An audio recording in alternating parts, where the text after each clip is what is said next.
Brut, New Art on Stage. Welcome everybody to the 19th edition of The Art of Assembly. This podcast is based on an analog conversation on October 7th, 2022 at Theater Neumarkt in Zurich. The Art of Assembly is a series of lectures and conversations on the potential of assemblies in art, activism and politics. So if you are interested in missed episodes so far, you find them online with videos, podcasts and a lot of other material on art-of-assembly.net. And today's topic is safe versus brave, art spaces between sanctuary and confrontation. And even though this topic is a topic that has a tendency to trigger quite heated debates, today we rather want to look concretely at and zoom into three very different artistic practices and their way of creating such spaces or aiming to create such spaces. And I'm very happy that my guests tonight are director and dramaturg Miriam Ibrahim, theater maker Edith Kaldor, and writer and editor Ingo Niermann. And my name is Florian Malzacher. I'm a performing arts curator and writer and the host of this series. So first, thanks a lot to Theater Neumarkt for hosting this episode. It's a nomadic episode, so we're every time somewhere else. Today we are here, so thanks a lot to Neumarkt and to the whole team for making this possible. And as always, a special thanks to Brut Vienna for being the partner for the whole series. Bearing one's own wounds, traumata or shame on stage currently is a quite common artistic practice. The late German theater maker Christoph Schlingensief, who exposed his own sufferings from terminal cancer with shocking honesty in his last performances, used famously the quote of Joseph Beuys, a Christian motto, so to say, show your wounds. And with often very different reference points, this show your wound has become again a leitmotif for many theater makers and artists today, aiming to turn theater into a protected place on one hand, and on the other hand, into an opportunity for the audience to experience disturbing insights or possibly disturbing insights into what they might elsewise never encounter. Such approaches understand theater also as a sanctuary, as a safe space, or at least as a safer space, to follow today's preferred terminology, a concept that has its origins in the USA in the 1960s, where it first appeared in the context of the feminist movement and was later taken up by civil rights activists. It was used to refer to a protected space in which a group of people that already was permanently under pressure, could come together to define their own goals and own strategies on their own terms without being constantly challenged. The impulse behind this was addressing the urgent question of how to have a say in the first place. Safe places were used to formulate common goals, but also to discuss how this could be achieved without shying away from disagreement.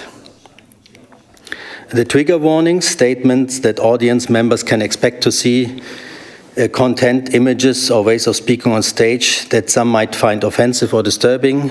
These trigger warnings that more and more often preface a visit to the theater also belong in this context.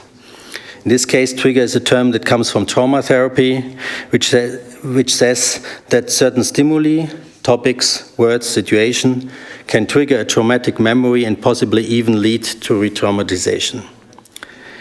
It's only quite recently that the concept has propagated outward from the trauma therapy, often in tandem with the demands for safe spaces, above all to North American universities, internet forums, activist circles, and eventually the arts. As important as it is to protect people against insult, injury, and re-traumatization, the broad demand to turn theaters, museums, and universities generally into safer spaces also harbors a risk, the risk of self-segregation. The group to which you feel you belong, not to mention the group to which others perceive you as belonging, keeps shrinking. One of the attempts to escape from this trap is the proposal to establish brave spaces, parallel to safe spaces. So spaces where there are no limits of freedom of expression, where everything can be discussed openly and radically. An agonistic arena which is clearly defined in terms of space, time, and participants. What we are rather looking for tonight might be the idea that this contradiction between safer spaces and braver spaces is maybe actually not helpful to describe what is happening in many theaters theater productions today. Perhaps the concept of a contact zone, as it, for example, is proposed by Nora Sternfeld, who was also a guest in the series, can help. It was introduced by James Clifford and Marie-Louise Pratt, quote Marie-Louise Pratt, to refer to social spaces where cultures meet, clash and grapple with each other, often in context of highly asymmetrical relations of power, such as colonialism, slavery, or the aftermaths, as they lived out in many parts of the world today. End of quote. So a contact zone is a zone where power is negotiated and struggle occurs. The work of the three artists we have here tonight create contact zones between the different participants, including the audience, in very different ways. I would say, and you might, of course, disagree, that you create safe spaces and spaces of discomfort at the same time. The safety guaranteed on the stage does not apply to the auditorium, whose supposedly stable ground for normalities begins to sway, at least for some viewers, confronted as they are with vulnerable bodies, naked shame, and demands that are often not easy to digest. In order of appearance, tonight, Hungarian-Dutch theatre maker Edith Kaldor's inventory of powerlessness creates a brave space for people with a wide range of experiences, which at the same time needs to be able to protect the protagonists when encountering an audience. Dramaturg and director Miriam Ibrahim in her work repeatedly addresses issues of post-colonialism and racism, also questioning the institution of theatre as safe space in general. And artist Ingo Niermann and the Army of Love propagate the idea of redistribution of love with collective rituals of care and tenderness for both the known and the unknown. So we begin with Edith Kaldor, whom I will briefly introduce, as I will introduce her later on, one by one. Not only for me, I guess your inventory of powerlessness is a prime example of what we are talking about tonight. Edith Kaldor is a unique voice in the contemporary performing arts landscape. She collaborates mostly with people from outside the arts, often over extended periods of time and across various projects, creating works that address seemingly unspeakable experiences like extreme isolation, statelessness, abuse, or the dying process. And you're also teaching and lecturing in many places and are currently completing your artistic PhD. And together with Joe Kelleher, you are co-editing the book Theatres of Powerlessness, which will come out next year. And very new, from next year on, you will work as an artistic director of the new MA in Performing Arts as Social and Critical Practices at the Malmö Theatre Academy at Lund University in Sweden. I'm very happy you are here, and the floor is yours. So hello, everybody. It's nice to kind of see you, and hello, everybody also online. So and thank you for this invitation. Thank you for the introduction, Florian. And I made some notes to come and share some parts of this Inventory of Powerlessness project. And also to share some reflections on the topic of this evening, based on my experiences with the Inventory of Powerlessness.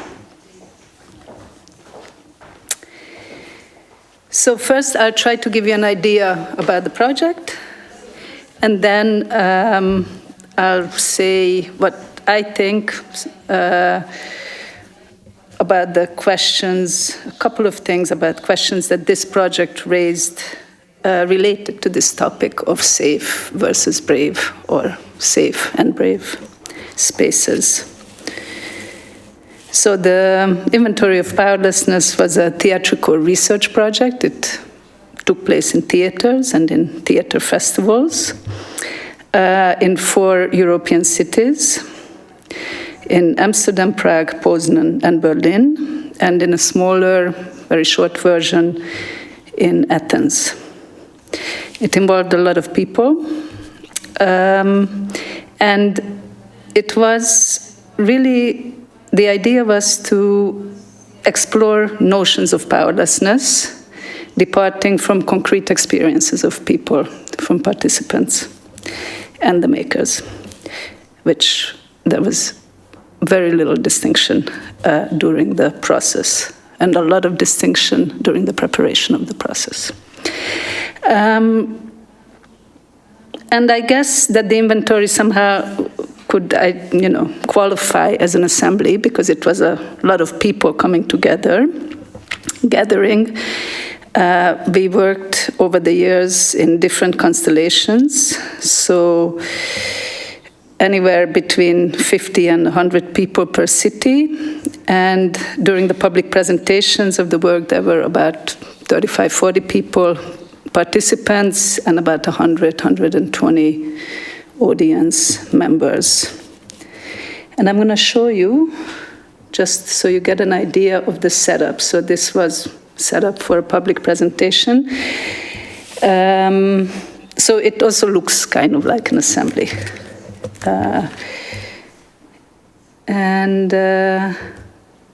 Oops. Yeah, there. I will show you more pictures as we go along. So, how do I go back?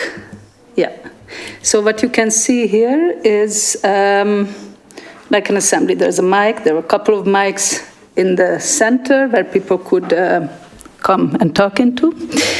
And there were two screens on which the work was being done. On the one hand, somebody took notes of what was being said, so kind of summaries, interpretations, which was then adjusted by the person who was talking. And on the other hand, there was a kind of system where the different entries were put into and related to each other. So this is an image of the system. Here is another one. This is from Holland, so it's in Dutch. We always worked in each place with a local team and also in the language of the place.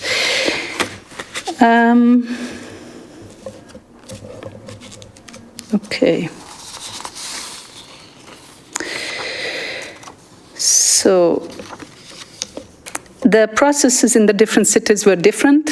For instance, in Amsterdam, we worked for, which was kind of the home base and where it started, we worked for more than 3 years, and there were very different variations and different formats and constellations. In other places, we worked anywhere between half a year and a year.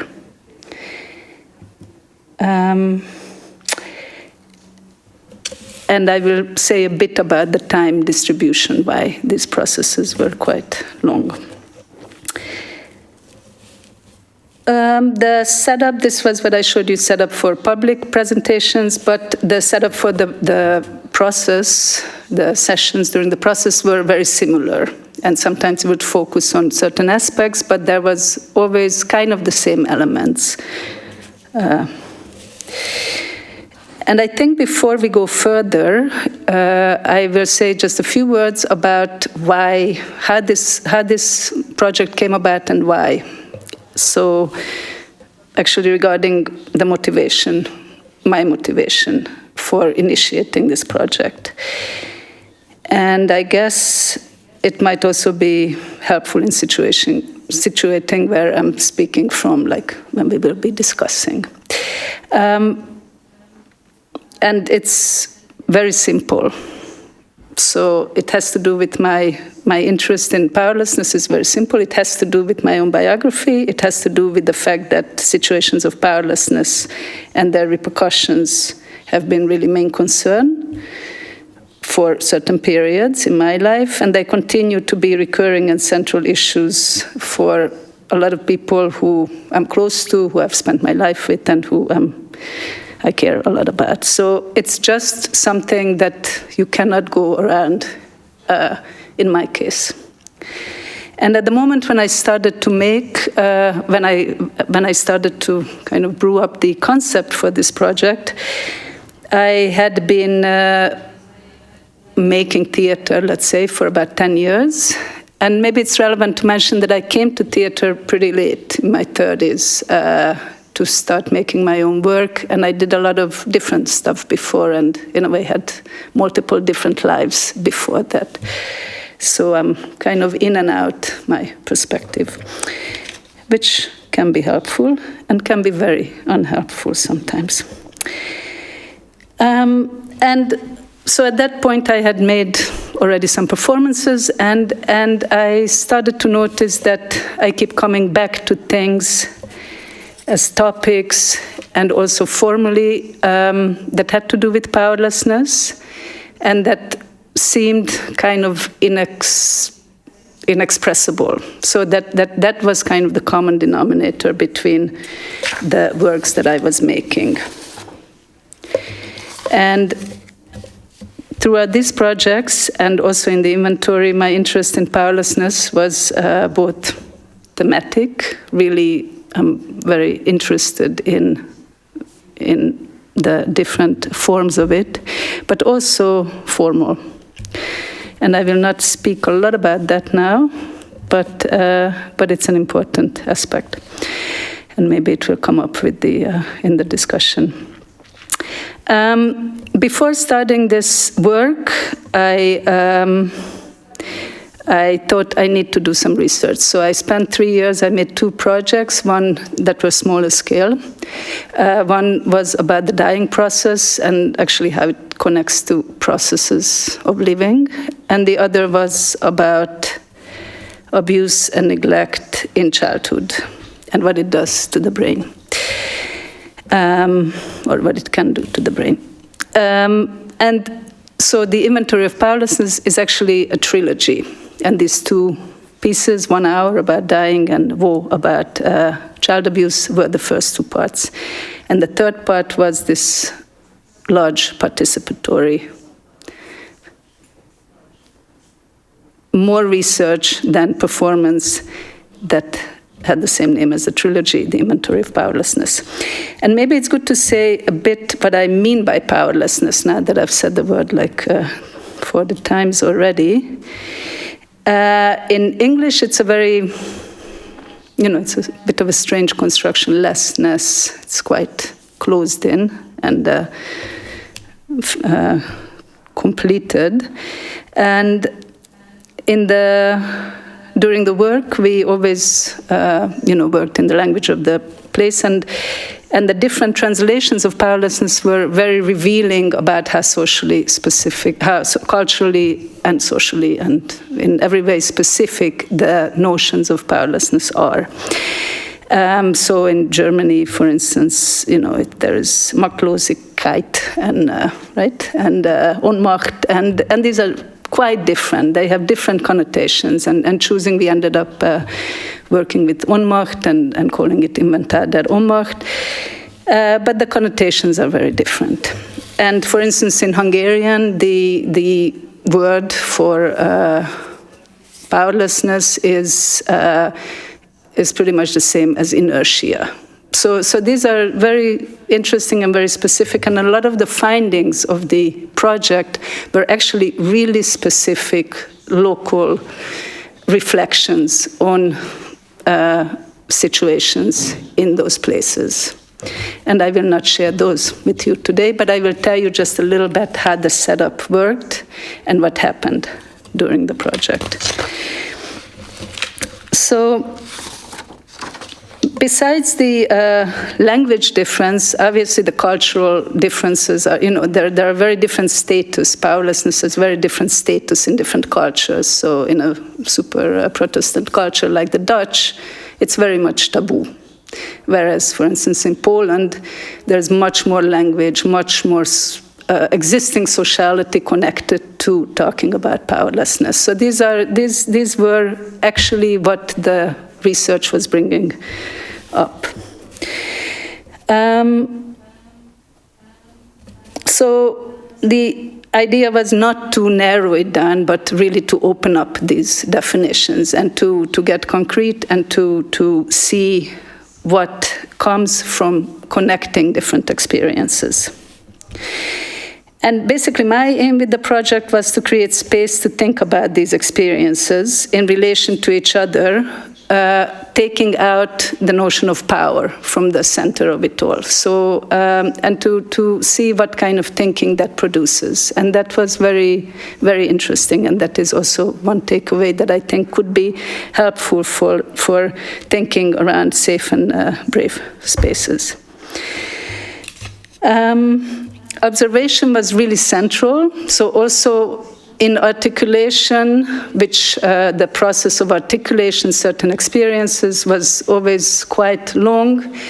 And one of the main suggestions was to not stick with the same words, to always go forward, to use every session, every workshop, every conversation for thinking it further. And observation was very central to that, and observation and listening was very central to that. And the idea of the inventory was very central to it. So inventory is a non-hierarchical thing. There's not a predetermined order. Like in a catalog, you already know what you take in because you know where it will fit. In an inventory, it's just a list of stuff that kind of qualifies to be in there. The definitions and articulations and experiences were not fixed. This was another kind of premise of the work. They were changing throughout the process, and even since a lot of the work that was being done had to do with processing, the work that was done individually, and that's maybe important to mention already now, that we worked a lot individually. I will come back to that, how the process worked. But there was no kind of group forming. We worked individually, we worked in small groups, and we worked in different constellations. So that there was, and that was important in order not to have something that, a kind of social dynamic that gets fixed. So it was always kind of moving around. And there were many people involved, and people with very different backgrounds, with very different experiences. And within the form that was proposed, they did not need to have any kind of consensus. So that was not part of how the communication went on anything, really. And the aim of the project was not to find solutions. And it was actually not easy. It was a kind of, reflex to try to find solutions and to kind of get out of that place. And that was a very important part, not to try to find it. Sometimes there were solutions found, but not, kind of next to it.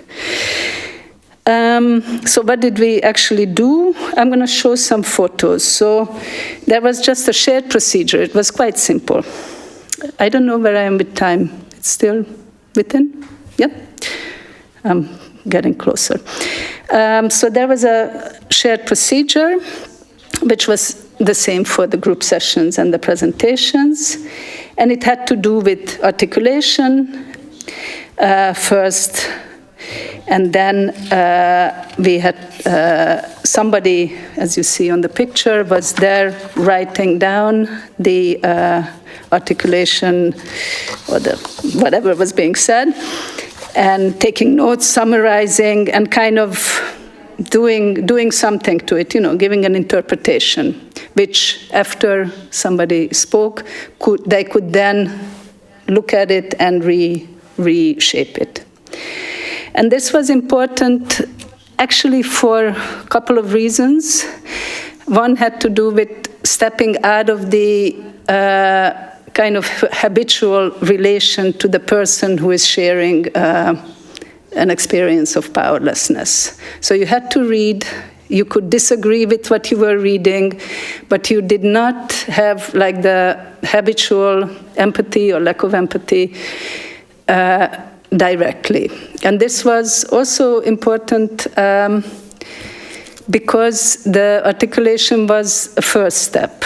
And actually, maybe just something to say in my experience which is very related to safe places. There's a lot of very often talk about the importance of articulating, giving voice.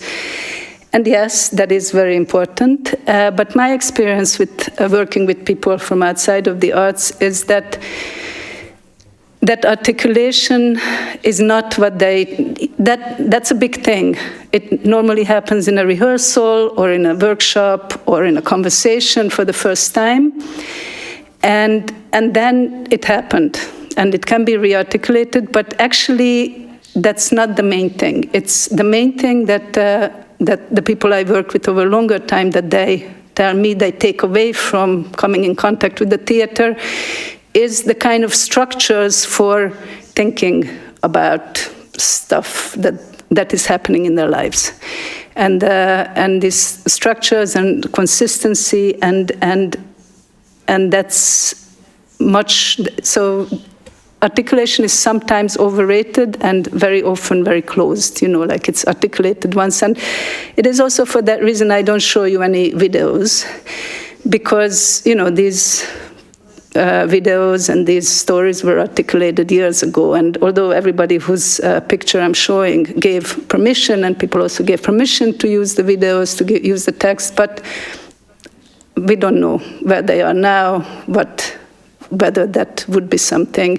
So there is also no or very little documentation of the project online for that reason, not to close it down and not to, because these situations of powerlessness are, transitory situations. Some take years, decades, a lifetime, but they are not an identity. They are really situations.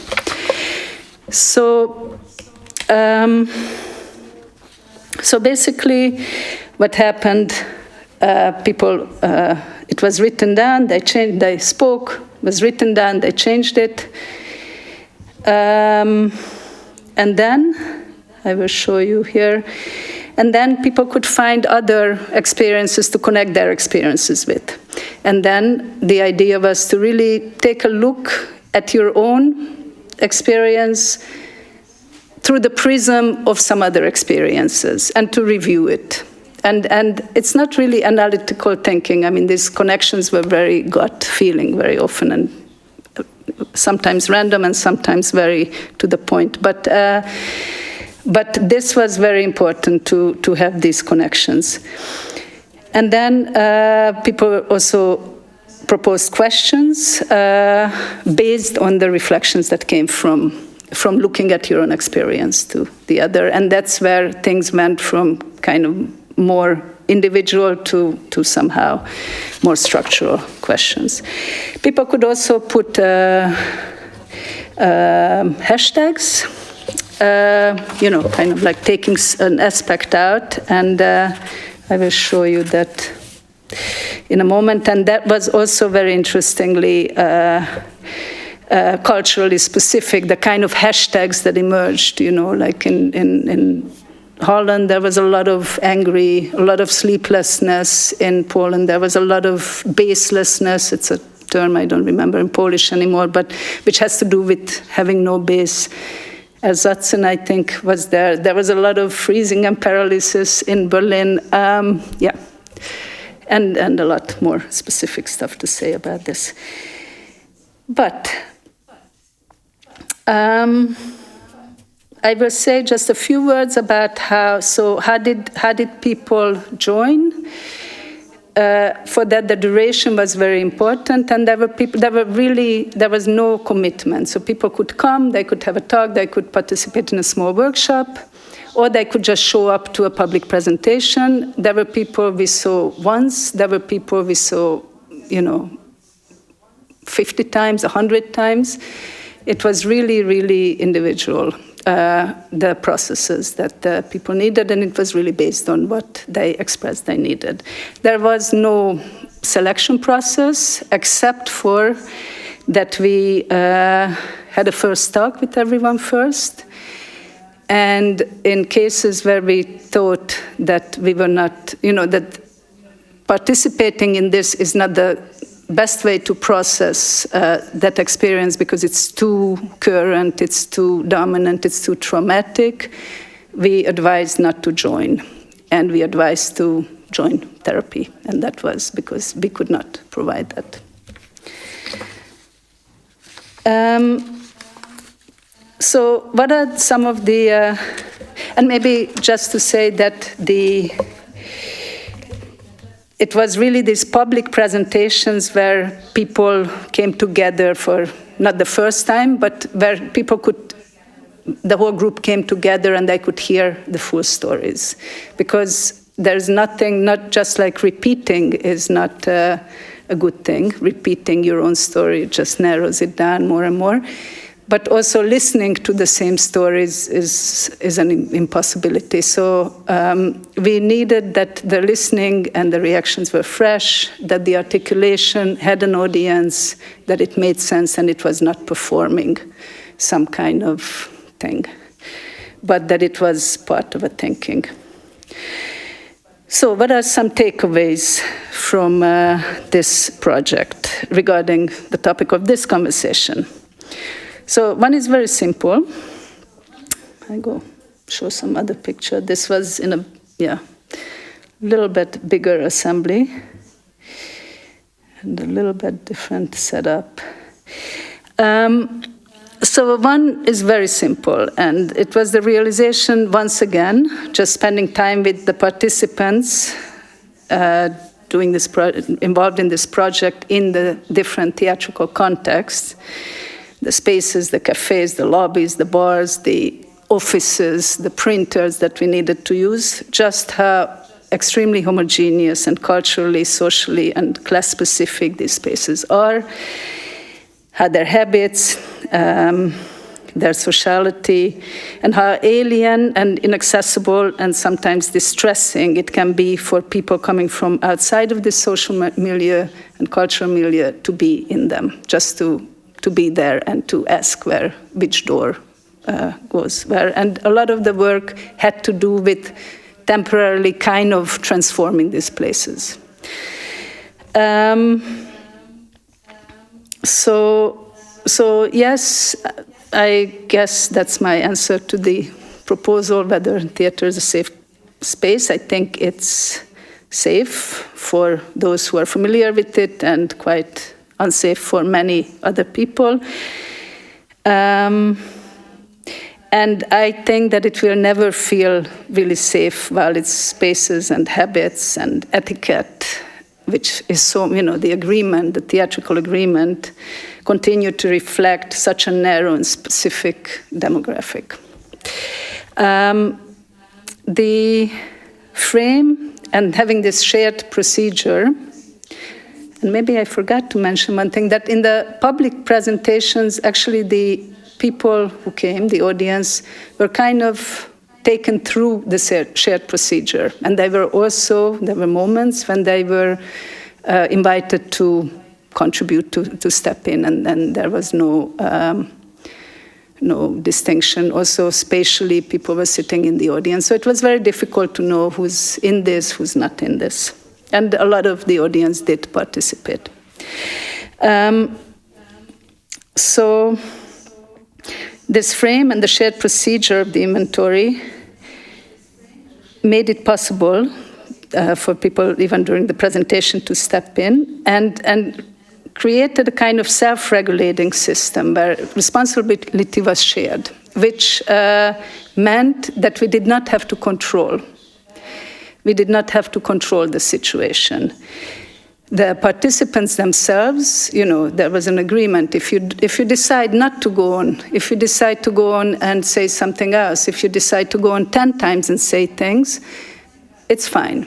So, but because of the long time of preparation, there was also an understanding from them, like, okay, we are with many, so if I will speak for a long time, which I'm getting that understanding now also, there's no time for others. So it kind of regulated itself. And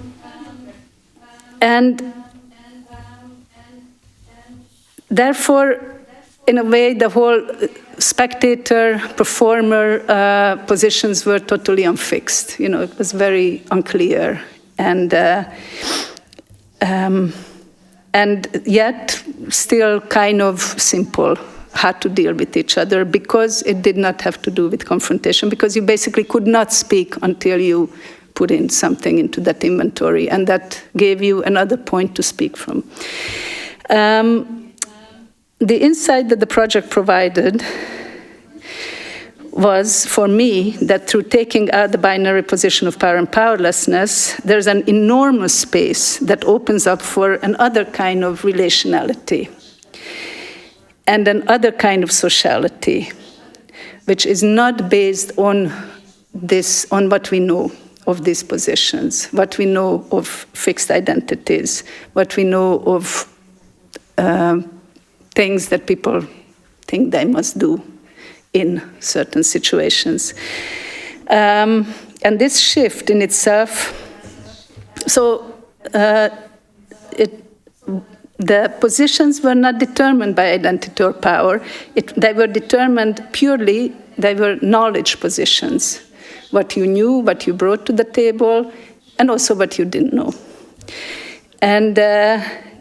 And some kind of, because it was a kind of collective study and a curiosity to get further with it, what you didn't know was kind of the driving force. So it was less about telling what you knew, it was more about figuring out what you didn't know.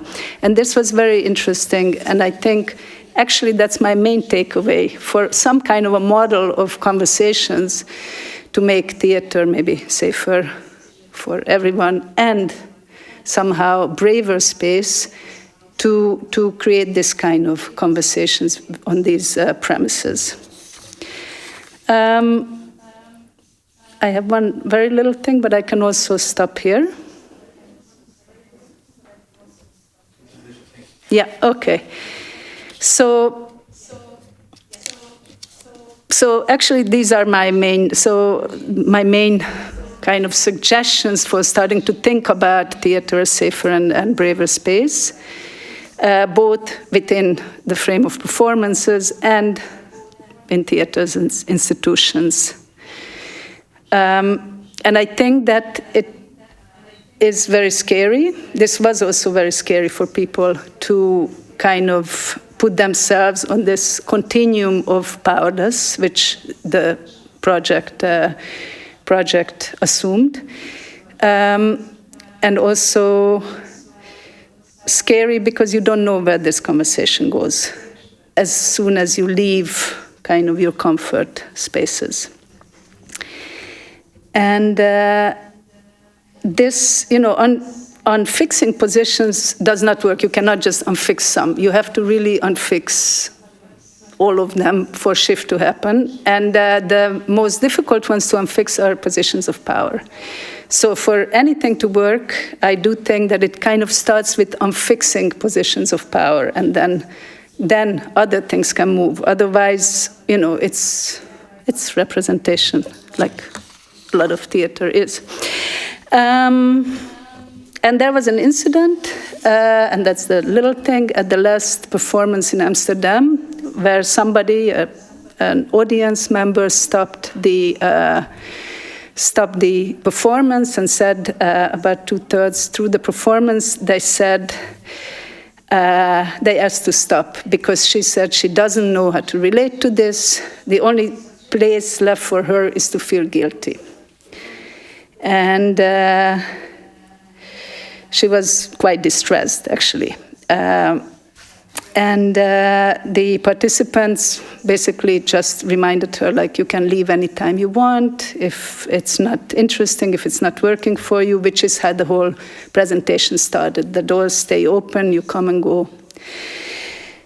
But she did not want to leave, and we ended up transitioning the whole presentation into a conversation with her in the center, and her wanting to know what her position is in this constellation. And of course, this has caused me many sleepless nights, running through, like, what should I have done? Should I have, like, asked her to leave? What could I have done to protect better the participants? Nothing like that ever happened again. But the conclusion I came to was that it was not through control that I could have done anything. It is only through preparation, and that the main difference between the participants and the audience was the preparation, the work they had put in to have this encounter. And basically, we need to put in that work, she needs to put in that work and that time into the preparation. So that's basically my proposal as well. In general, it's really not about control, which is, again, very culturally specific reflex, but really about preparation. And maybe some presentations need, 20 years of preparation. It needs working with the whole city, but I think it's a useful kind of perspective for me, at least, for future projects. Thank you. I show you a couple more pictures. It's very random pictures, but and maybe, it's different places and different people. And here is a kind of work in progress processing of some of the material. And here you see how the system worked. Things that were connected came together. Things that were,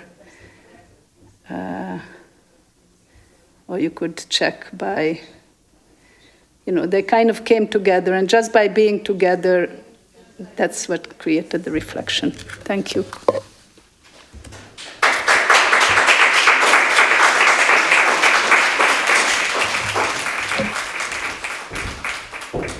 Thanks a lot again, and thanks for Miriam to come today. Miriam Ibrahim joined Schauspielhaus Zurich as a permanent dramaturg in January 2022, so just a couple of months ago. She graduated from Stage School Hamburg, after which she acted in various productions. For example, Schauspielhaus Hamburg, Theater Bonn, and also taught acting. In 2009, Miriam moved to New York and attended the Stella Adler studio and founded the Shades of Grey, with which she creates her own original plays and performances. In 2016, you received a bachelor's degree in theater studies at and social cultural anthropology at Freie Universität in Berlin. And since then, you have been working as a director in theaters as Staatstheater Augsburg, Staatstheater Hannover, Residenztheater München, and Münchner Kammerspiele. And maybe I name these places also to show what kind of institutions these are. So big municipal theaters also, which informs your experience, of course. And as a dramaturg, for example, at Theater Oberhausen and Schauspielhaus Zurich, where you're now a permanent member. And thanks so much for coming. Hello, everybody. I will talk a little bit in the beginning about being tired and exhausted, a little bit about myself, why I'm tired and exhausted working in theater and institutions. I will talk about then directing and a bit of my work I've done, talking about safer spaces and my practice to create safer spaces as a director. And then I will talk about dramaturgy, my work as a dramaturg, and creating safer spaces or changing structures within German-speaking theater institutions. So this is the plan. Let's see how it goes. I'm tired and I'm exhausted because I miss more respect and a common understanding of diversity within a theater or a theater institution, but also within a cultural community. I'm talking majorly of my experiences within German-speaking theaters or communities. Theater does not happen outside of a culture and society, not outside of everyday life. It happens within a culture, within everyday life. It is not outside of anything. It's not outside of any power struggle. And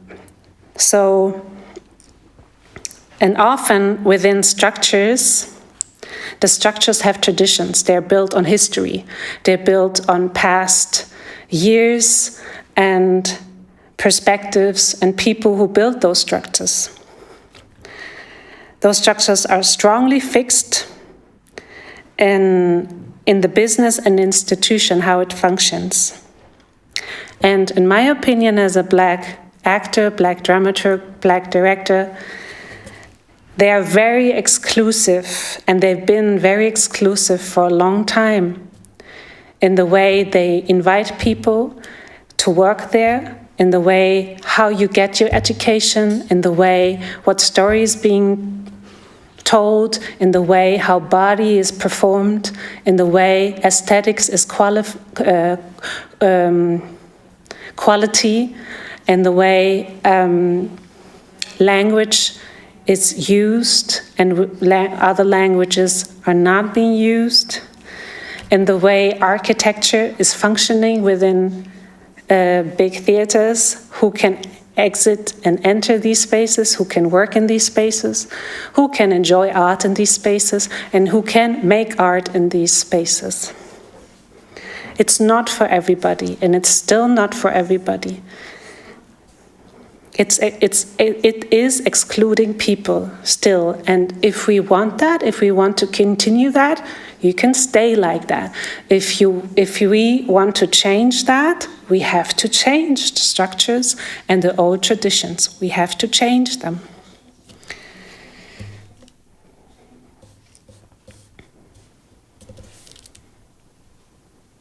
So today I am tired and exhausted because these topics I'm talking about almost every day in the hallway, in meetings, in rehearsals. In many situations, I have to basically deconstruct the idea how we are functioning together in a theater environment and how we might change this behavior.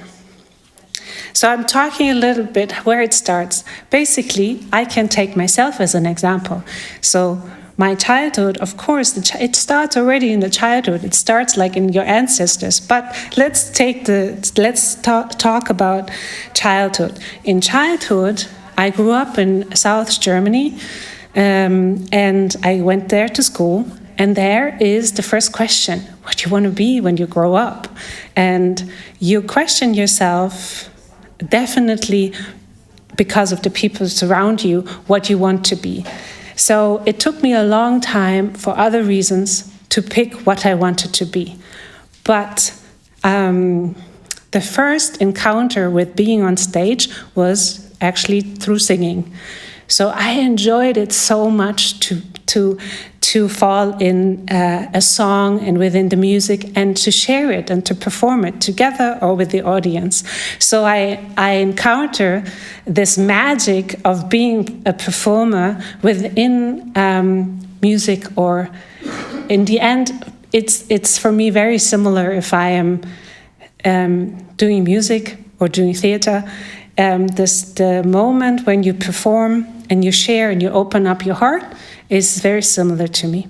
So I wanted to be a performer, but what kind of performer I didn't know. So of course I looked out there in the world and say, okay, what role models are out there? So I have to say, in the white surroundings I grew up with, people, different kind of people associated my darker skin, so it was like, you can be a good dancer and you should do soul music and you should do hip hop. So basically this is what I did because it was a very positive way. People said this is where you fit in. So I started with this kind of music.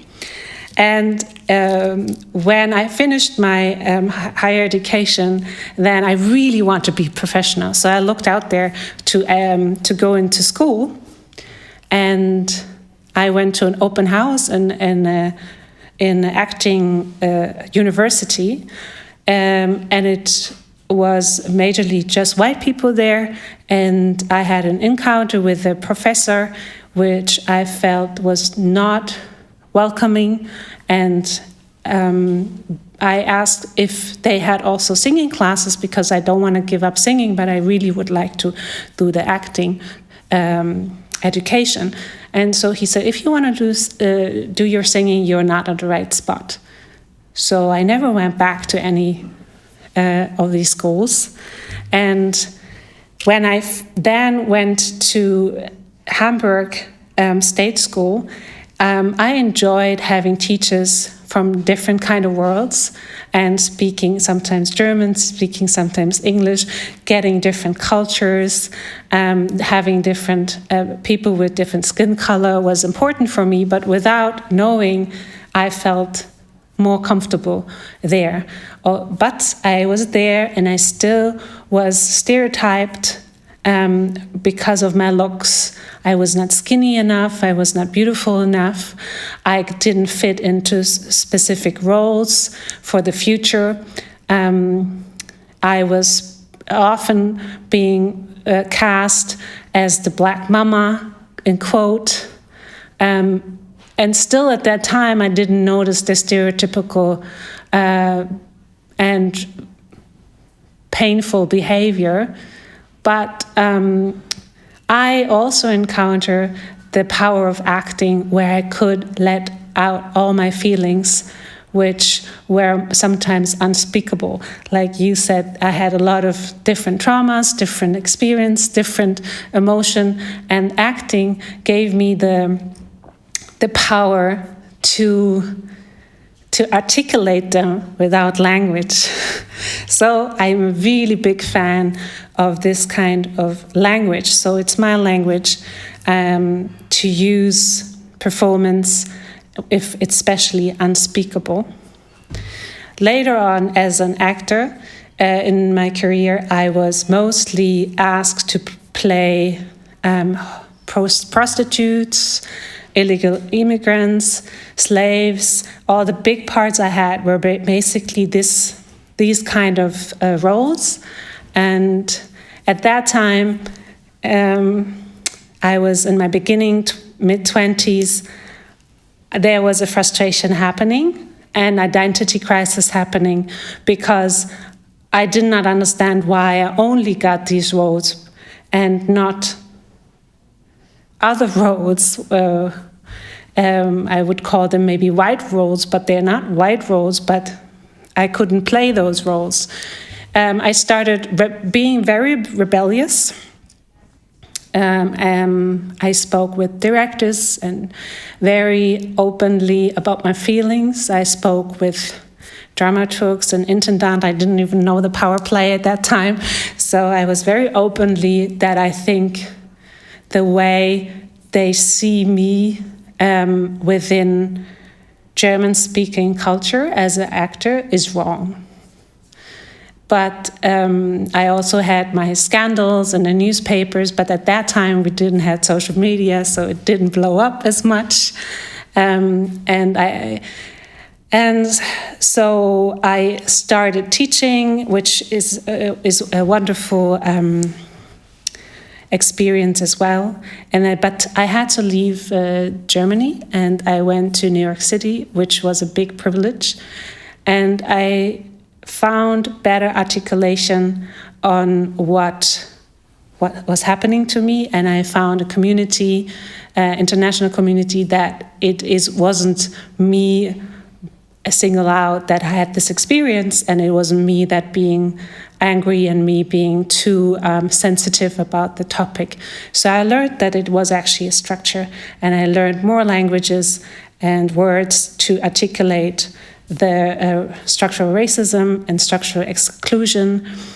So when I then came back to Germany, I decided not to be an actor in German-speaking theaters anymore, because at that time those safer places did not still exist, and I did not feel safe enough to give my body and my voice within an institution or within a production. So I decided I want to create these spaces, and I want to gain more power in order to create these spaces. So I became a director. I studied, I did the Hospitanz, I did the whole, traditional route in order to get into these institutions. I think also I had to learn a certain kind of way of speaking in order that I get trust within the institutions to get invited to be participant at those institutions. If this is all too rough, I'm sorry, it's just how my experiences were. So now I would share a little bit about my directing experiences. The language of theater and performing arts is my language where I can search and understand and communicate also the unspeakable. Why work with one's own injuries? What is important for me to communicate and discover? Why me with this group at this place? So when I work as a director, I want to know why I do this piece, how it moves me, and what kind of questions do I have, which I don't have answers yet. Why should I choose this topic within this institution, within this city, with these people I work with? So when then I work with these people, the people are I work with humans, I work with souls, I work with biographies. Of course they have skills and they learn different techniques to be actors or performers, and maybe they can play anything. Maybe they have this ability to just jump in everything. But within my work, the personal artist is important with their background and with their history. And if I talk about injuries or my pain or my open questions, is because why else should I get in communication with you if I don't have really something deep I want to share with? That's why I choose what really moves me, bugs me, I don't understand. So I feel like maybe other people also want to understand this topic deeper. What means theater to me? It means experimenting, exploring, understanding, connecting, discovery, and knowledge. How does working with a conscious mind on discrimination change your work and understanding of theater? My experience with discrimination informed my practice as a director or as a whole human being, a theater maker, largely. And I think I changed completely. Because I understand that people were discriminated and hurt, they're having scars. So when I start a rehearsal, I try to understand the people who are in this room and try to be respectful with their traumata or feelings. I give space, and space needs time. So basically what I discover while working is that when you really encounter a person and you talk about deep emotions and traumata and talk about racism or different kind of discrimination, you need more time for each individual to be sad, be angry, be, what did you say, be powerless, ohnmächtig. How is that working within professional rehearsals? Usually I didn't encounter this, so for me I give this emotion space. We cry together, we fight, we argue, we scream, we dance, we give those emotions that are unspeakable space. So I don't know how much time I have, and I don't want to take it long, so I go right into an example how I work. I did a piece in the Gesellschaftsspiele, it called Raise Me, and it was a work in progress piece, like Stückentwicklung we say, and I had this idea specifically for the Gesellschaftsspiele, specifically in the beginning for 2 performers,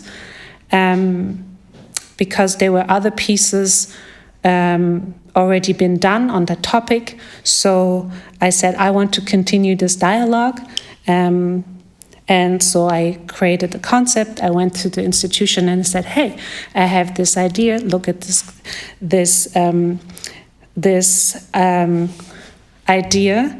I'm talking about the institution because I still feel like when you are wanting to create safe spaces, you encounter also resistance of giving you the space to do it. So I felt like a lot of resistance to create this piece.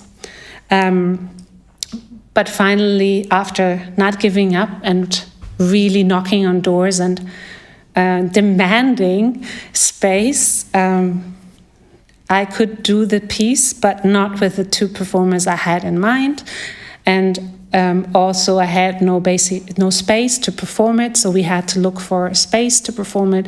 And I also didn't have a rehearsal space, so I looked with the theater to find a rehearsal space. So I had 4 weeks to make this piece happen, which again is part of how can you create good spaces. It's difficult. In rehearsals, we rehearsed with 3 performers, and the topic was race, doing race, deconstruction of race. Of course, I was thinking about the space and the costumes, but I wanted to share with you more about the practice within rehearsals. So within rehearsals, we read texts. I tried to bring some books. We read different texts from Stuart Hall, and we read, of course, bell hooks, and we also read a lot of other texts and watched also movies. We also read Afrika und die deutsche Sprache, Africa and the German language. And we dived into the topic from the different diverse perspectives and started talking about the topic, which already triggered, which we learned, the word triggered all us in a different way, some more, some less. And we had to talk about those emotions coming up one by one or as a group. And then we went into personal experience, which was questions. Please feel free to think about the answers for yourself. What do I want with this journey today, with this talk? But at that time, what do I want with this piece, with the work? What is race and racism? How do we do race? How do we do racism? What does it with me? What does it with us?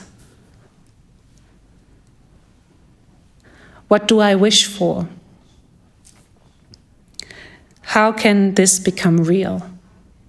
These were some questions I asked the performers, and they had way more time to think about, and we had a very comfortable environment. It was mostly just the performers and me. I put maybe some music on. They had comfortable clothes.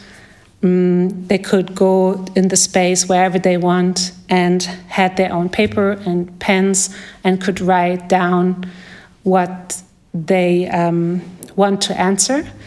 Then we let those papers on the side and we performed without words, with the body, those answers or those feelings, which is undescribable. And step by step, we went further within questions on doing race, undoing race, and deconstruction of race, and worked similar ways and tried to perform it within the bodies as well. I experienced similar moments, like Edith said. The moment when the discovery happens is unrepeatable. It is so unique and it's so powerful in the moment of rehearsal. I don't think I can create the safe space within a public environment for the performers so that this experience is actually a performance that is open. So what we try to do is try to understand what we discovered and try to repeat more the notion and the motif and the figure of what we discovered, but not 100% the real emotion at that time. It was actually almost impossible. It continued and changed, but it never was that moment of discovery, how you really notice how you do exclusion with the bodies within the space. I learned that within this work, there's different reactions, and you have to be ready for these different reactions. You cannot shut out different reactions. You need to give space within the safer space for these different reactions. And there's pain, and you need to be okay with pain and to handle the pain. And then there are things that are undoable. We can talk maybe about it, but we cannot really do it. It's unbearable to maybe make it physical. I made 3 other pieces on those topics, and my knowledge grew, but it were similar experience I had. I could not yet work with the same people again, so I always started with new people, like we didn't know each other. So I needed to, in the beginning, always do similar steps in order to create trust, in order to create understanding, also do together, research together, in order to then start the experiment or the discovery. How much time do I have left? What means that? 5 minutes or what? Okay. I had an experience with 1000 Serpentinen Angst, which is a novel of Olivia Wenzel I did in Hanover. And I there also had 3 performers, but it was the first time that I worked with only BIPOCs performers. So within rehearsals, if the 3 performers were there and me only, it was a space without a white person. And we were majorly BIPOCs within the whole project. So it was a new reality. It never happened before. And we as the BIPOCs group talked about this, what changed in the space, and that you change how you carry yourself. You feel maybe more safe. You feel more free in the way you maybe act that part, in the way you maybe laugh, in the way you maybe sit down, in the way you use your body. And then after a time, then there was also an uncertainty because it was a new reality, which we never experienced, that then questions are how the aesthetics should be like, how the acting should be like. So that was a struggle, but also a very special experience, I would say. There were new spaces, and new spaces create new possibilities. And those possibilities, of course, we tried to grab them, but sometimes they were also unsafe.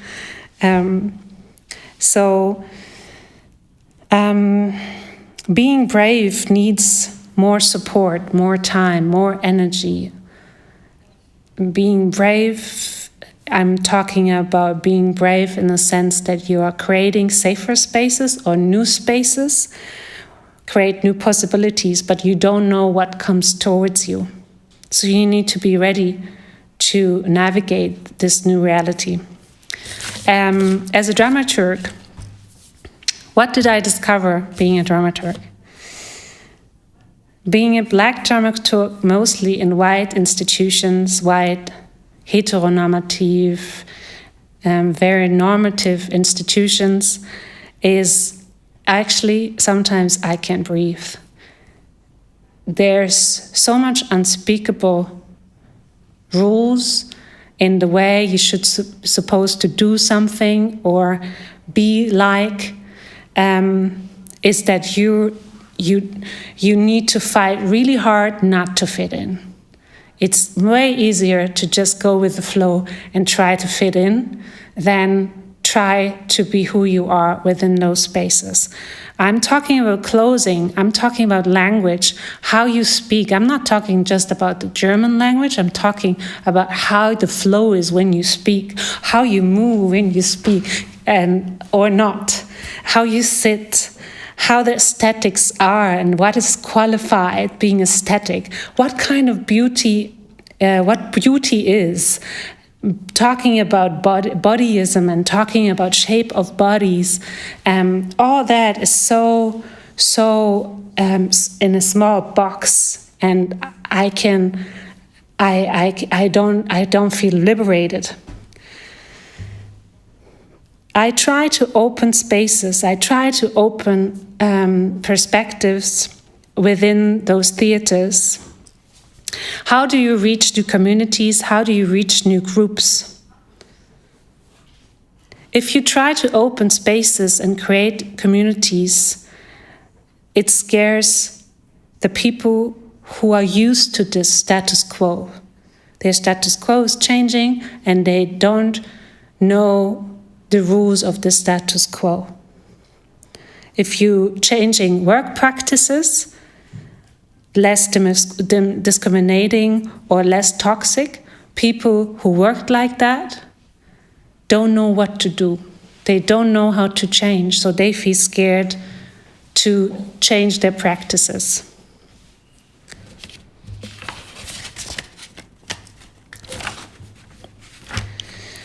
New spaces. I created with wonderful great other allies and people in Schauspielhaus Zürich an example for enter spaces, and we try to create different safer spaces or different formats where people feel welcome to come.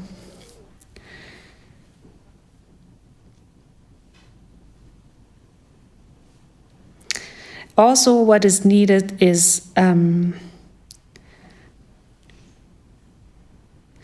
so when we started with this, for example, we have a BIPOC Zuschauerinnengruppe, BIPOC viewer group.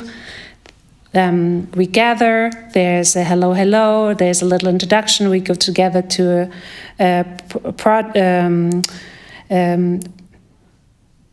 a show, and then afterwards in a safer space we have an after talk and we talk and we laugh, and you can see already in that there are different perspectives being shared than I ever experienced somewhere else. And out of this, me as a dramaturg then slowly can create new formats, can give this needs back of topics or spaces. So we can change programs or structures by communicating with different groups, but we need to create spaces for those groups where they feel welcome, building trust. So I cut it short. What I wish is more understanding, more education beforehand, not expecting the extra workshop to be done while also creating art and holding space for traumata. More extra program to education, and the audience should also go there. Reflecting on own privileges more, reflecting on whiteness and how it is there but often seems invisible. I wish more space for emotions and healings. Thank you.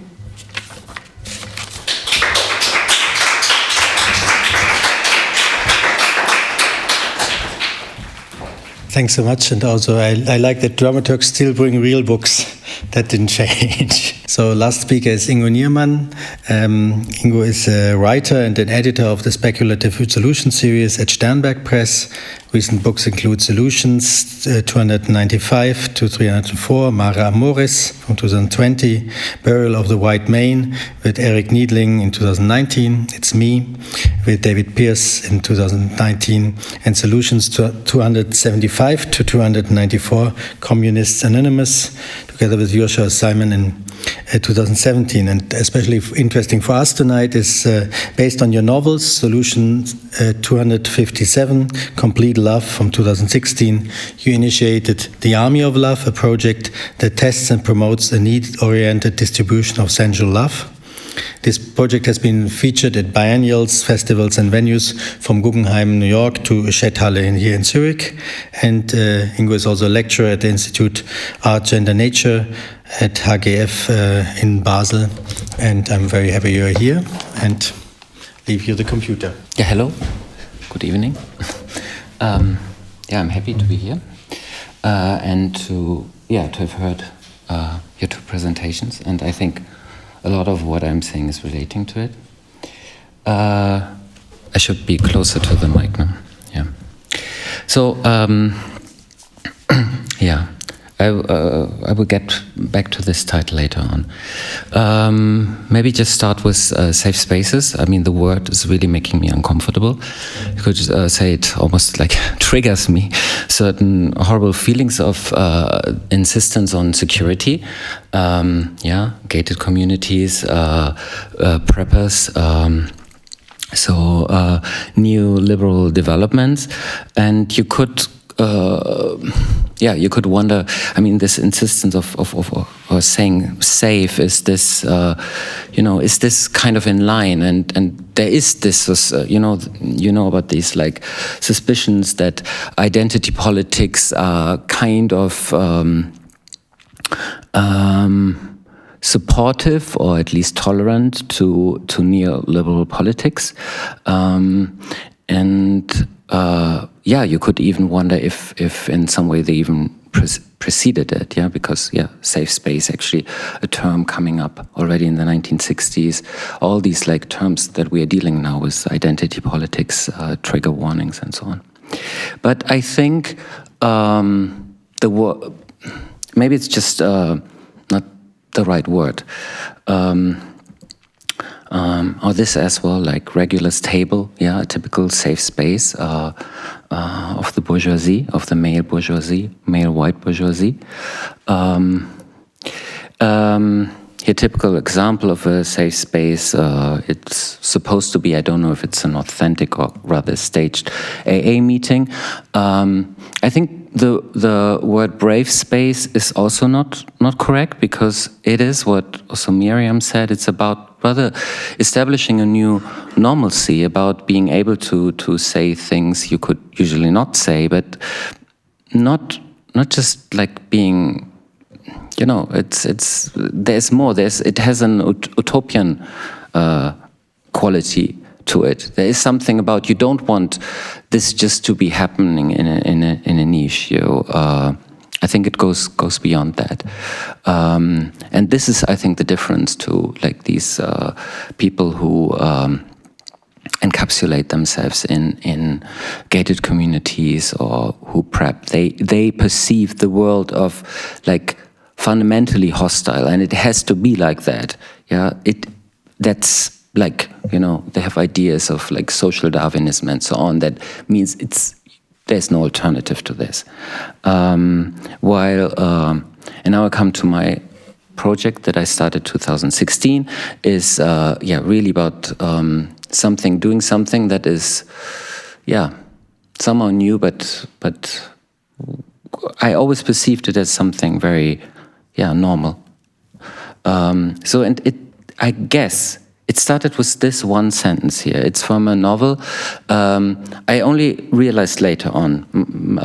It's a novel by Michel Houellebecq, Possibility of an Island. I read when it was published in 2005, and it had this one sentence in there, and I think you're familiar probably with Michel Houellebecq as a very as a cynic, as a right wing, and so on, and having this extreme pessimistic view on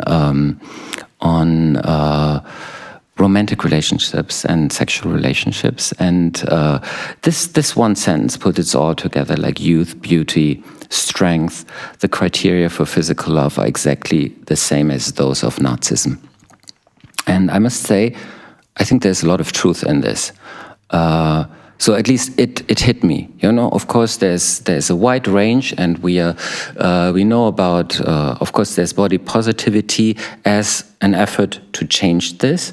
There is more and more awareness of how problematic this is, but the approaches that go beyond just like, it's up to you. Be more body positive, and once you are more body positive, then others will start appreciating you. I think that's not enough. Yeah, I think it's not just about changing the perception of your own body, but as well the perceptions of other bodies. So I think, and when it comes to racism, preferences for certain ethnicities, or ageism, heightism, ableism, all this is so present in our romantic and sexual love choices. So, and what to do about it? The only approach at that time I was familiar at least with was free hugs. Yeah, but I think I always perceived it as a very mechanical gesture and not as sufficient. Then I'm a writer, so I thought, okay, I had this idea, okay, why is it not possible to redistribute love just as we redistribute material goods or education possibilities? And I did some research if there's something around that already is dealing with it. And at that time, I was living in Berlin and met this guy, Matthias Vernaldi, sex activist. And he was very concerned with that. He had always been in romantic relationships and said no problems finding partners, as perceived himself as extremely charismatic, which is true. But at some point he got weaker and weaker. Actually, he died 2 years ago because of muscular dystrophy. And so at some point he said he was not strong enough for maintaining a romantic relationship. So he went for sex workers and asked for their services, and realized that even there's like a lot of discrimination. Even when you ask, you're willing to pay for sex, you might be rejected. So at the same time, yeah, as I said, he had a lot of qualities, and he was sometimes like joking about, I'm a great romantic partner, like as a heterosexual man, I cannot attack a woman. I'm completely impossible to do this. I can just, I mainly have to put focus on talking and and developing some like verbal or mimical charm. He could not move his hands or anything. And then I thought, but is it possible, to actually redistribute love? And I found it so astonishing that this is like from the Old Testament, love your neighbor as yourself, that this became like a Christian, could say, mantra, but that this idea of love that you should give to your neighbor as to yourself is not essential love. Yeah, it's a love that is mainly about giving things that you could also buy. It's more about providing services. Yeah, charity is not. I mean, the max would be exactly this, like free hug. It does not go any further. It's not. Not love in an encompassing way. So background, this speculative writing. I came up with this novel that you see at the front, but then I thought it's not enough. In a way, writing for me is the safe space, and but I felt like the novel wasn't even published, and I realized it's not enough. I would like to test this. If it's actually possible, and then came opportunity with Berlin Biennial to do something, and actually I started because I thought it's interesting again with this idea of new reality. So we start with a promotional video. And this is an image that you see. It's a what's Sue exercise. We completely improvise.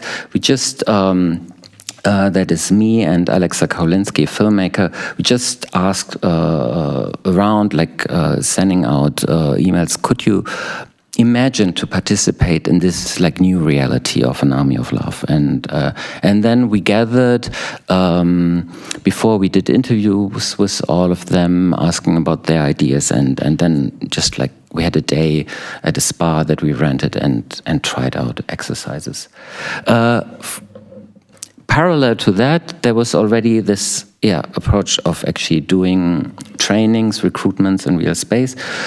We did them in various sizes, often many people attending, sometimes few, and then in the beginning talking, explaining a bit what this is, getting to know each other, and then doing physical exercises, also a lot of verbal exercises, some also in the direction of what Edith has been describing, talking about experiences, wounds, but kind of starting from having of establishing a central community through touch, or to also to gazing, moving in space. We always tried, as with Matthias, who was a part of it from the beginning, to have a variety of bodies involved, and not in the sense of servicing to them. I mean, all that we did was because the Army of Love does not exist in the sense of a service. We could just train people to be members in an eventual army, and so we looked for. It was always about finding out about the qualities of people in a variety of services that we could provide, that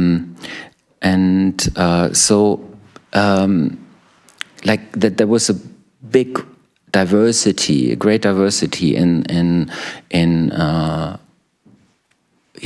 the bodies was and has been very important, because they feel completely different.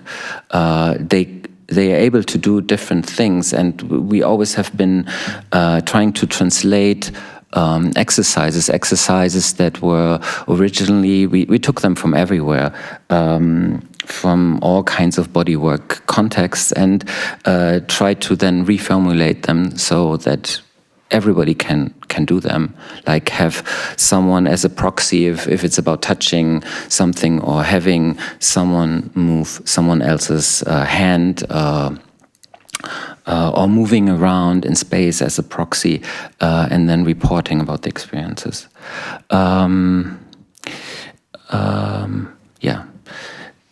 We did this in different lengths. So, often it's just an afternoon, several hours, but this is from an exercise that from a training that lasted a whole week, was very, very intense. And what we realized when it comes to safety, it's of course we try to be very careful. But we realized that actually a real problem is the extreme joy that we sometimes created in people, and that was, I think, what made people most vulnerable, because it triggered a lot of feelings, and intense feelings. So I think we did like dozens and dozens of trainings, and all what I realized that like difficult situations had to do with this like intense joy experiencing, releasing then as a consequence, traumatic experiences. And then is the question how, or the challenge, how much are we able then to provide to, because the Army of Love still doesn't exist as a lasting entity. We are, we try to do our best. This is like how big can you become? This is like an exercise of all becoming like one collective bench for each other. This was just an exercise that lasted just an hour at the Rietveld University. They asked for us, can you do something? And then we thought, okay, is it possible? Can we establish Army of Love even in an hour? But this was more like not typical. Then we went, at the very beginning, we went also into nudity. You could say naively and expected, because when it's encompassing, it should also be the whole, it should include nudity and touch of the whole body. But we somehow didn't continue, not even because we made negative experiences, not at all. But we realized that it's not even necessary. You can create so much with with just touching you with a finger, so you don't really need it, and it's less subtle. Once we tried also with a robot, realized that robots are really, really bad still at touching, extremely bad, kind of impossible. So we only had this like a kind of aura touch where the arms of the robot would just go around you, but not really touching you. We tried a handshake with a robot, was very disappointing. Creating kind of a space, this was one like a bit of an architectural intervention, like creating a carpet as in this heart shape. We went outside. This was in a context with training for the future that Florian does in Bochum, where we actually had encounters also with random people passing by and wondering what we are doing there. Here in Poznan, we went into a pool and started exercises, kind of very loaded because, Poland is very restrictive in terms of like being heteronormative, and the group of people didn't fit in at all, but it went really well. And then we went for a second film. We went to Cuba. Very, very interested in it because of it's, you could say, the last socialist country. Not that it is that it's a great system, but still it has elements that are fundamentally different from Western society, and we were wondering how they would react to our idea, and it was really interesting. So we did a casting, we did training, and then a training that was very much self-organized by the participants, and we went into water because it's very warm, and we started with water, and it was also, I think, another reason I had been several times in Cuba before was that I always perceived it, and I, of course, it's not like, it's not ideal, but I experienced it like in terms of race to be more mixed than any other place I have been. So, and this turned out, I mean, we realized as well when we did the casting, the people who showed up and how people got along with each other. It was nothing like, it didn't feel enforced, that we had people with different a different race, different gender, and different social backgrounds within this society.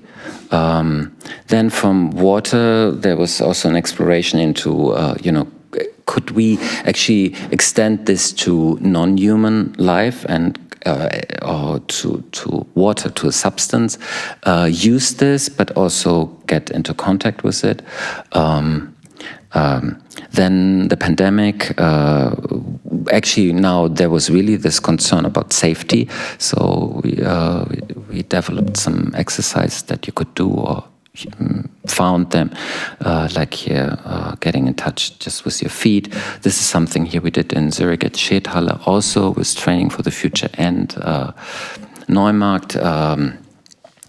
So you would be this indirect touch through the blanket, and radical shift coming towards the end, and love as a weapon. There was always the question why we would call ourselves army. I mean, this strong, this military term, and why? And the answer was always because love is so strong, and we have to be so careful. And love is, it's like a weapon. You can be addicted to love. So the moment you take it away, you can, the experience of being lovesick is worse than heroin withdrawal, and it takes much longer. It can go on for months and years. But I would like to go now to a different challenge, or you could say that, or the problem of safe spaces, and that is as much as we try to be inclusive and we succeeded in some way, but I don't think that we succeeded in ideological terms. We never had an encounter with, and it would have been interesting, with right-wing people. That it was like, ideologically speaking, it was not diverse. We had all kinds of age, everything. Social back, but. And you could wonder if right-wing people would ever, enter the army of love, participate. Probably not. I mean, because it's against their beliefs. So, but what to do about it? So it was always a very hypothetical scenario. What if? I mean, imagine, and we would go into nudity, and suddenly such a kind of body would appear. What to do about it? But it never happened, and so even though we didn't want it, I mean, it was not part of our agenda. We are actually, we are participating, and in a way, indirectly active.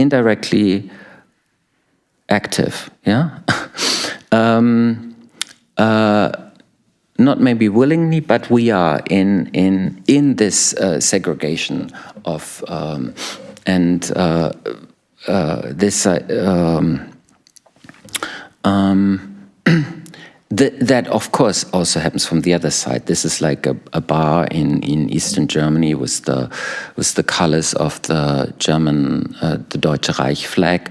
There are these like communities that exist, like right-wing supremacist segregations, and so which then brings me to this like shift of ideas. I mean, we cannot just, it's not that you cannot just like offer free hugs to right-wing people. This is not how it works. It won't change them. And then I wondered, but if we could offer them something different, and it's this is like a typical like image of a shooter game. There's you're familiar probably with it, with many of them, and it whatever you think about these games, they are part of a shift that is taking place in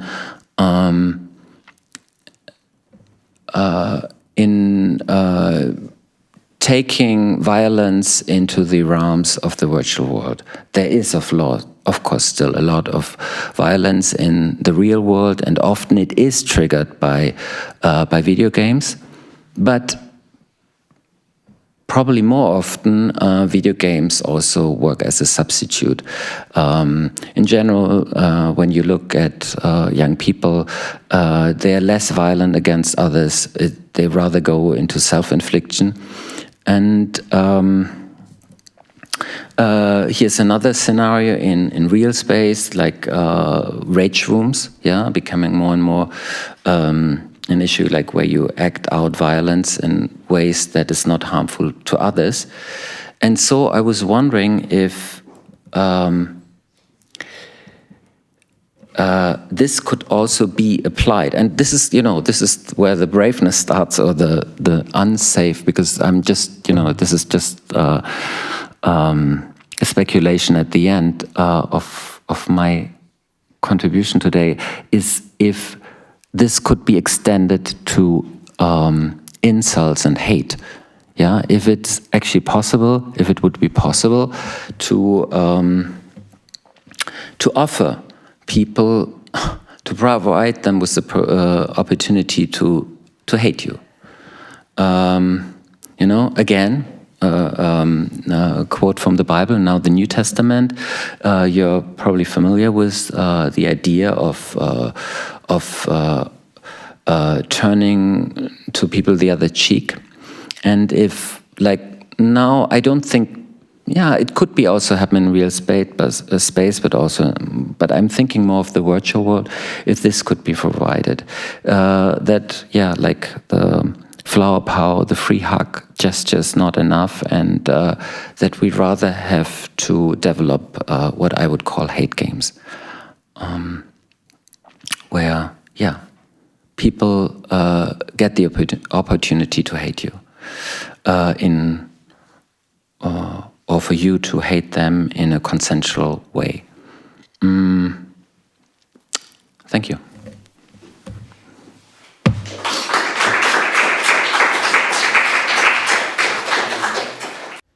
Thank you so much for your contributions. There's a lot to talk about, but maybe first what I find interesting is that you all have your practices within the field of art, but you didn't talk so much about what that means for you, what the role of art for you is in general. You talked a bit about institutions and their role and their criteria, but I would love to hear a bit more about what is for you the role of art and what do you need and use it for.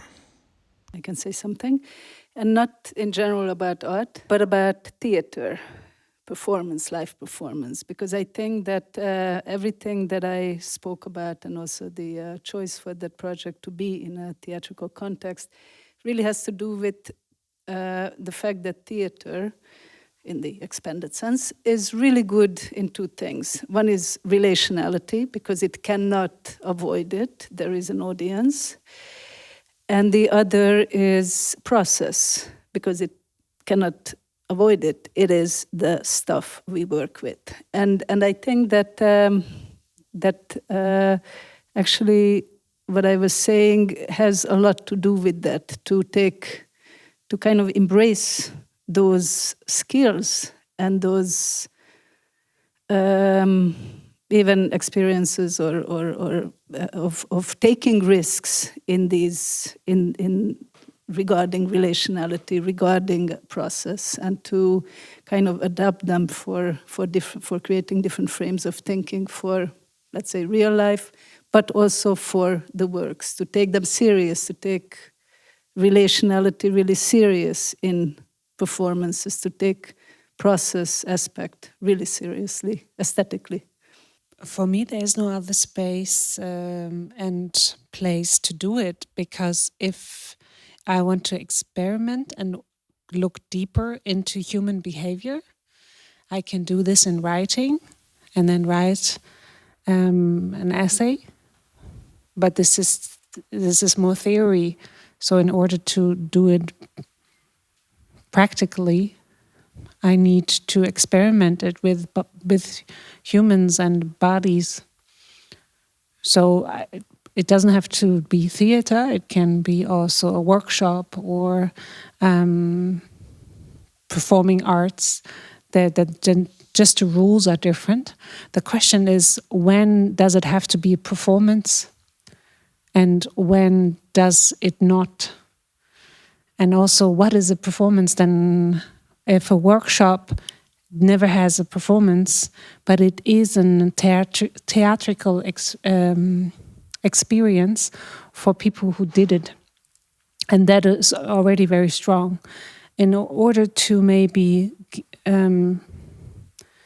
to communicate with more people, you can open and make a performance out of this experience of this workshop.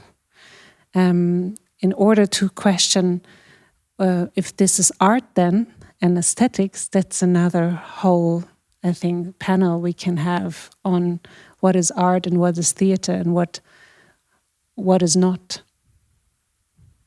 For me, is it that it's real, and it takes time, and at the same time it's not, kind of usually that it will end. Yeah, a show, an exhibition will end, a performance will end, a piece will end.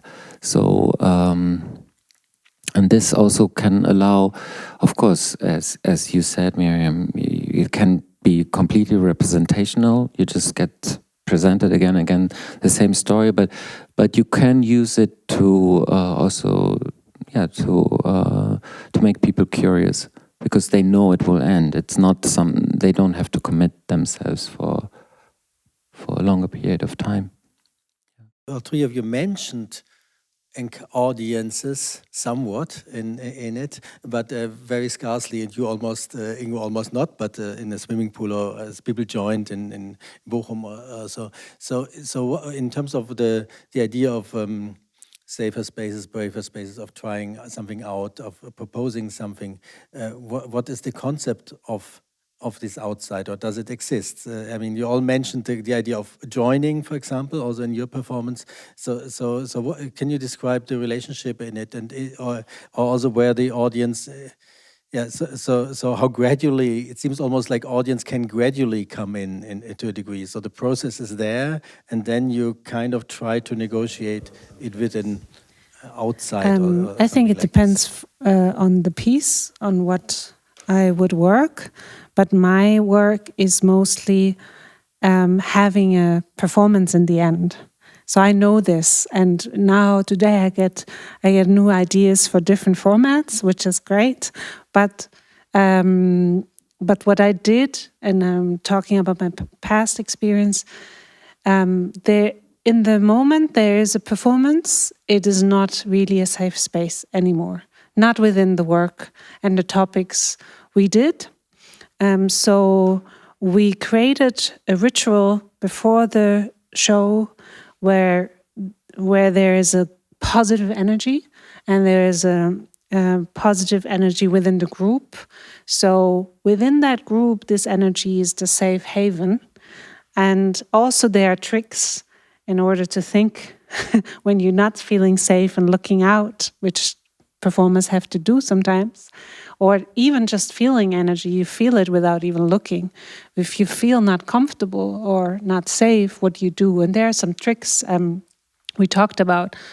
So there's, in my work, it's not always a safer space, especially not in the beginning of the rehearsal productions. Everybody is new, the space is new, there are different power plays happening. So there's a process of trust and articulating what is safe for each one. Then we're there, and these moments are very special and very, as Edith said, sometimes unspeakable. It's very it gives a lot of knowledge, so I would need to sit down actually and write what I discovered or what we discovered. But I didn't do that yet, because I'm focusing on the physicality or the work within the space. So I continue on this. And as soon as strangers are coming inside of a rehearsal space, already it's shifting.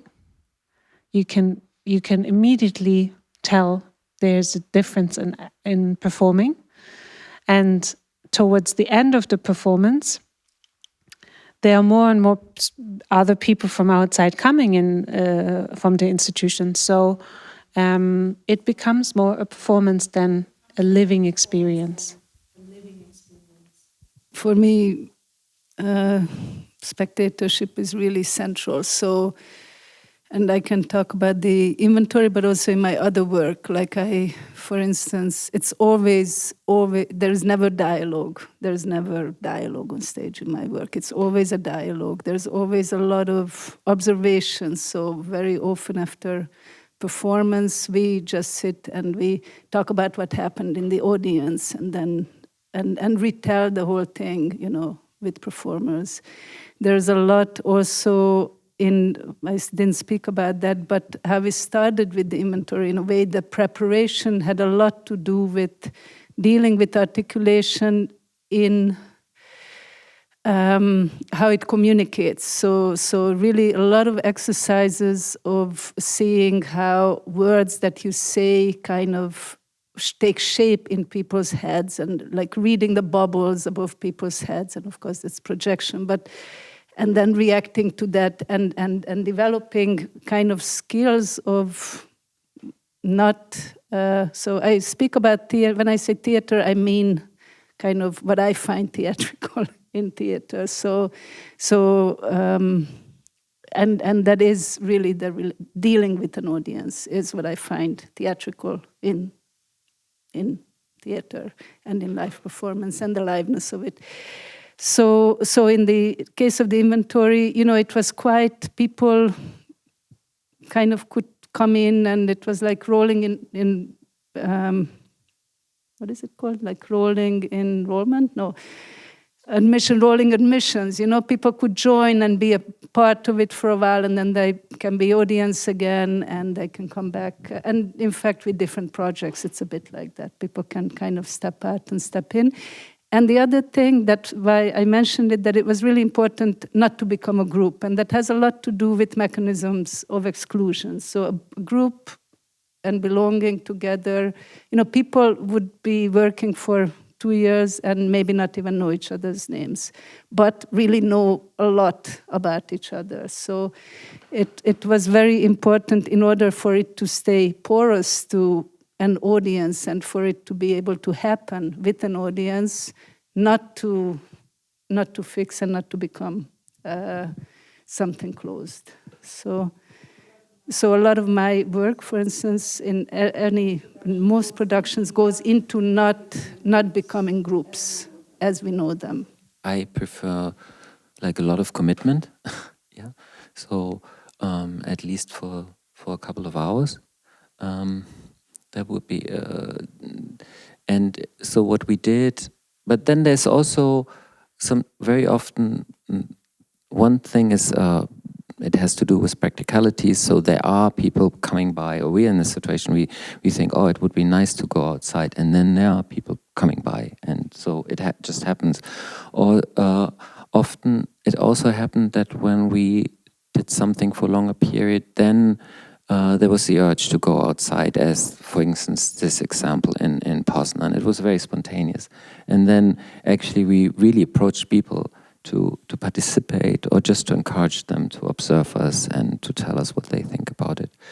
And then, it depends also a bit of, we try always like I didn't really mention that we evolved into like a loose collective of maybe 20 people who are able to do these trainings. It's not, I try very much, I actually like to be in the position of the observer often, and get a bit out and really see what's happening, and from a more neutral perspective. But when several of us come together, then there is already this like familiarity, and then we can as well be very fine with just people passing by and really can almost like consume this for whatever amount of time they feel comfortable with. something that I was thinking before about also, and I guess we all are thinking about it, and you kind of went in this direction a little bit at the end, Ingo, is in a time where we can see like conservative or even reactionary shifts in all over the world. We see war, we see economic crisis, etc. So a lot of things threatening and also changing the discourse. I mean, even the conversations about how tanks function in recent months, or what is the idea of a soldier or defending a country, also within a leftist context.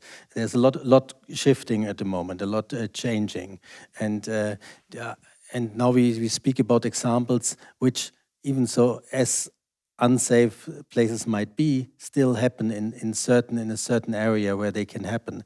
How is your feeling of the things you're working on at the moment in a larger scale of society? Is it like how does it relate to that, or does it bring for you the need to rephrase your practices, or you think like, no, exactly this is the practice we need to continue now? I think really working on several years on,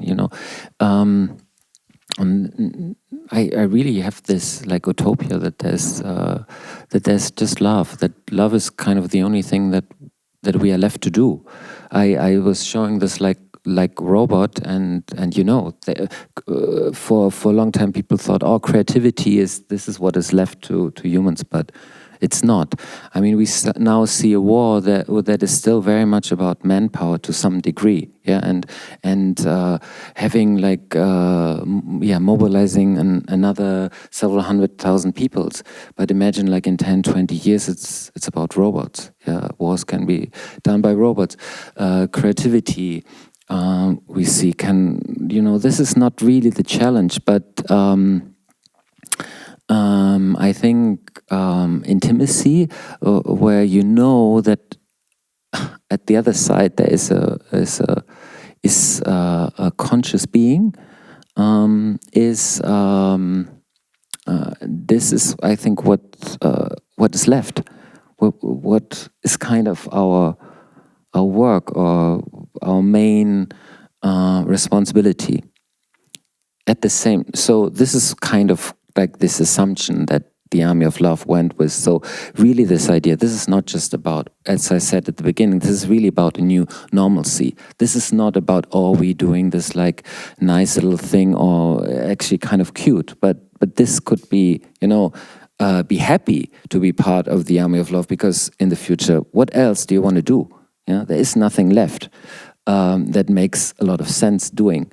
But on the other side, I'm very aware, and the last years, and it's kind of complementary. I've been researching a lot on right-wing movements, and also experience it in my own environment, personal environment.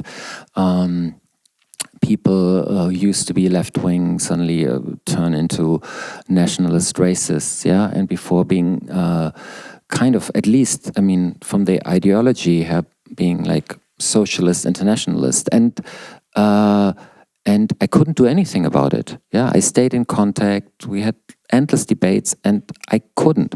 And I realized, of course, it had a lot to do with frustration.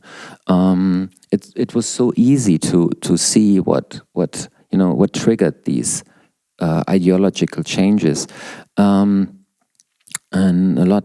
Had to do with frustration, and then thereby also anger, hate, rage, and maybe for these people, and there's a lot of them. I don't think just offering them, hey, join us, and love is the new task. Love is what makes sense. It won't work, and this is why I came up with this proposal at the end, that this might not look nice to you or not comforting, but when I started with Army of Love, many people felt uncomfortable about it, and probably still will. They thought it's horrible, having this idea of love as a task, and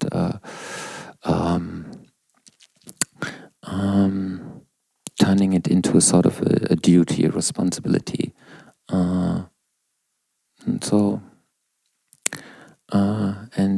course, this idea of being hated as a sort of responsibility. Yeah, I completely understand. This is really where I said it's like a brave space. This is not. I don't want to invite anybody to go there who doesn't. If you feel it, you have to. I think. I don't know if I could do it. Yeah, I have no idea. I'm at the very beginning with this.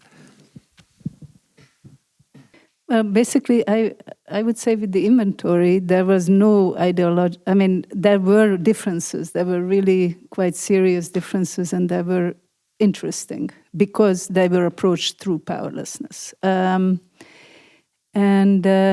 I guess what interests me, also in my real life, not in my other life, I mean, I live in cities where there are more foreigners than there are local people. I move to neighborhoods only. I don't feel comfortable in any kind of majority, and that has a lot to do with just my position in different times.